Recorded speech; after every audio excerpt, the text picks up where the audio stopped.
2026 को सुरुवाती महिनाहरूमा नेपालमा सवारी दुर्घटना र ट्राफिक नियम सम्बन्धी कानुनी व्यवस्थाहरूमा ठूला परिवर्तनहरू भएका छन्।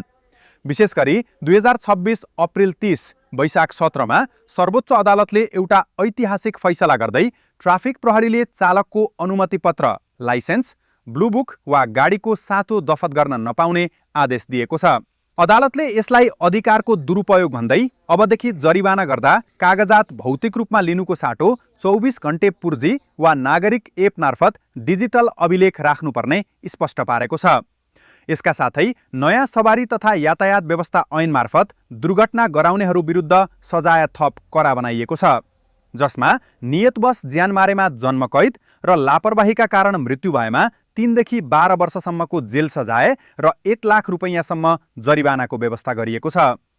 यो नयाँ कानुनले दुर्घटनाका घाइतेहरूलाई उद्धार गर्ने व्यक्तिलाई कानुनी झन्झटबाट बचाउन गुड सामरिटन परोपकारी व्यक्ति नीति समेत ल्याएको छ, जस अनुसार घाइतेको सहयोग गर्नेलाई प्रहरीले सोधपुछका नाममा दुःख दिन पाउने छैन।